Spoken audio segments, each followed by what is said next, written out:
Devara. Hi అండి. Hi. Devara movie నుంచి song release చేశారు కదా, చూసారా? అవునండి ఇప్పుడే విన్నాను, just half an hour back. చాలా ఫీల్ గుడ్ సాంగ్ లాగా అనిపించింది. మనం ఏదైతే ఎక్స్పెక్టేషన్స్ పెంచుకున్నామో దానికి ఏ మాత్రం తగ్గలేదండి. సాంగ్ మాత్రం ఇది చాలా నెమ్మదిగా ప్రేక్షకుల్లోకి వెళ్తుందండి. చాలా భారీ హిట్ అయితే 100% అవుతుందండి. విన్నమ్మటి ఏంటంటే ఒక ఫ్రెష్ సాంగ్, ఒక ఫీల్ గుడ్ సాంగ్. ఎలా అయితే పడతామో మన ఆడియన్స్, అలా అనిపించిందండి. చాలా ఎక్సలెంట్గా ఉంది. ఈ కాపీ అని ఇంక పుట్టుకొస్తాయి కానీ అట్లా ఏం అనిపించలేదండి. ఒక ఫ్రెష్ సాంగ్ విన్నప్పుడు ఎంతైతే మనం ఉల్లాసంగా ఉంటామో అట్లా అనిపించింది సాంగ్. అంటే ఆల్రెడీ ఎన్టీఆర్లో అలాంటి సాంగ్స్ చూసాము అన్న ఫీల్ వచ్చింది కదా, అలా అంటున్నారు కొంత. సాంగ్ అండి, క్లాస్ సాంగ్. ఆల్రెడీ అట్లాంటి సాంగ్ చూసాం కానీ అటువంటి కాపీ సాంగ్ అయితే చూడలేదు కదండి. జనరల్గా ప్రతి పాటలో, ప్రతి సినిమాలో ఒక క్లాస్ సాంగ్ ఉండిద్ది, ఒక మాస్ సాంగ్ ఉండిద్ది. కామన్గా ఉంటాయి, అన్నీ ఉంటాయి. కాబట్టి క్లాస్ సాంగ్ రాకూడదని లేదు కదండి. ఎంత పెద్ద మాస్ సినిమా అయినా క్లాస్ సాంగ్ ఉండిద్దండి. అది ఇప్పుడు క్లాస్ సాంగ్ ఇది మిగిలిపోతుందండి.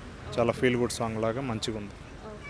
సో అంటే వచ్చిన 1 అవర్లోనే మిలియన్స్లో వ్యూస్ వస్తున్నాయి కదా, మీకు ఎలా? బ్రాండ్ ఇమేజ్, ఎన్టీఆర్ క్రేజ్ అండి అది. ఇది ఇంత మంచి సాంగ్ వేరే వాళ్ళు తీస్తే ఇంత రాదండి, ఇంత వ్యూస్ రావు. ఎన్టీఆర్ బ్రాండ్ ఇమేజ్ అండి, టాప్ హీరో కదండి. వ్యూస్ 100%.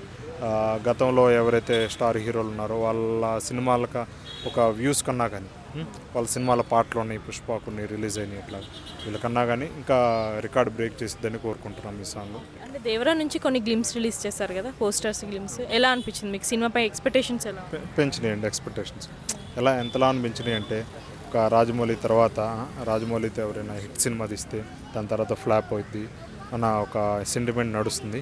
ఈ దేవరా గ్లిమ్స్ చూసి నాకేంటంటే ఎన్టీఆర్ గారు ఆ రికార్డ్ని బ్రేక్ చేస్తాడనిపిస్తుంది.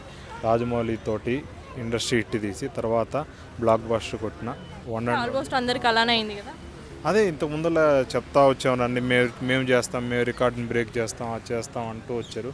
కానీ ఇంతవరకు అది ఎవరైతే తప్పించుకోలేకపోయారు దాని నుంచి. కానీ ఎన్టీఆర్ మాత్రం తప్పించుకొని కొత్త రికార్డులు సృష్టిస్తాడని అనిపిస్తుంది. ఎన్టీఆర్ ఫ్యాన్ లేదండి, ఎన్టీఆర్ ఫ్యాన్ కాదు. అందుకే చూస్తుంటే అట్లా అనిపిస్తుంది అంతే. ఎన్టీఆర్ ఫ్యాన్ అయితే కాదండి.